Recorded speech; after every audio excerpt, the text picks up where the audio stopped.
Hey fourth graders, welcome back to another math lesson.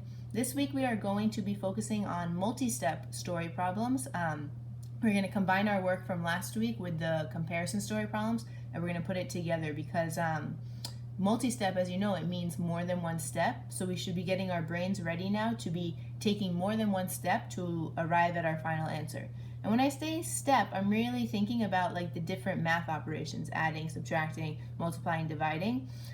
So understanding the problem is going to be really, really important because we need to know which operation, which step we need to do in order to get a correct answer. So, and again, what's tricky here is that every word problem is different, so we have to be super, super careful in understanding the question so we know, because it's not always just going to be adding or subtracting. It can be whatever the question's asking, we need to be ready to solve it.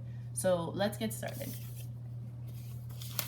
Your question here is, Billy saved up $178, which was 2 times as much as Danny saved up.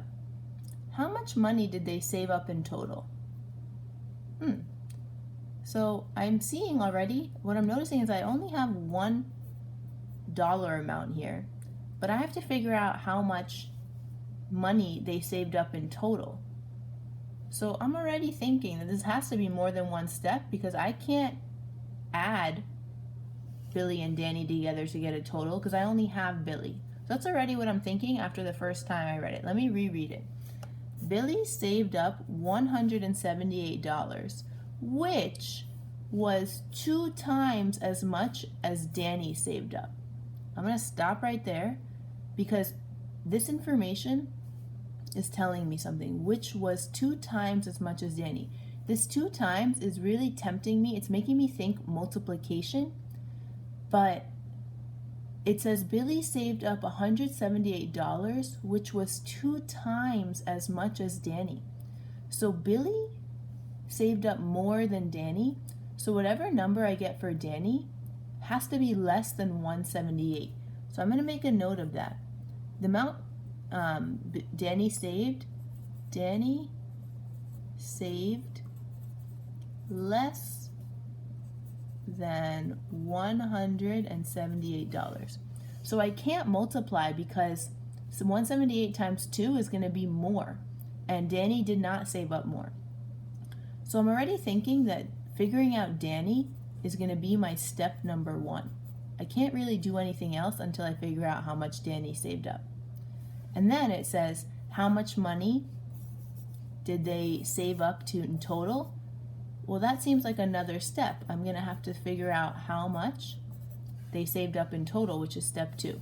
So what I can do is I can divide my paper in 2, and again label the steps. Step number 1 and step number 2. So step number 1 was figuring out how much Danny saved up, and I know it's going to be less than 178, so the operation that I'm going to use is the opposite of multiplication, which is division. So 178 divided by 2 equals blank. So I'm going to set myself up, 178 divided by 2. So again, I'm trying to think of 2 times what number gets me close to 178, but I'm going to make my life easier and just focus on the 17. 2 times what gets me close to 17?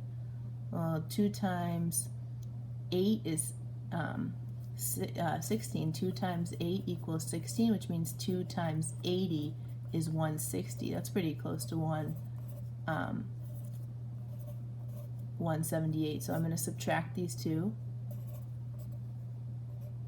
and I'm left with 18. 2 times what is close to 18? 2 times 9 is 18.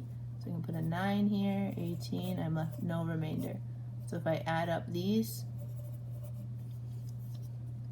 89. So how much Danny? So Danny saved up $89. Oops. So this was step 1. I figured out how much Danny, and it's less than 178, which makes perfect sense because Billy Billy saved up 178, which was 2 times as much as Danny. So this number here, if I double it, I should be getting Billy. So the next step is figuring out the total.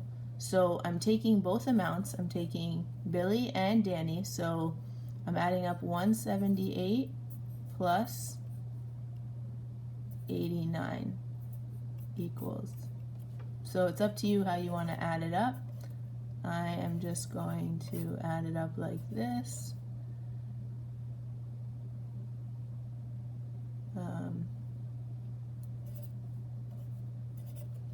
So together, Billy and Danny saved up $267. So that was my second step.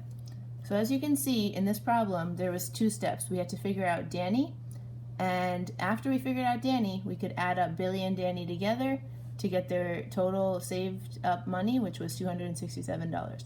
I hope this was helpful. Again, each word problem is different. It's up to you to take it step by step and figure out which math operation you're going to use for each step. Thanks for watching.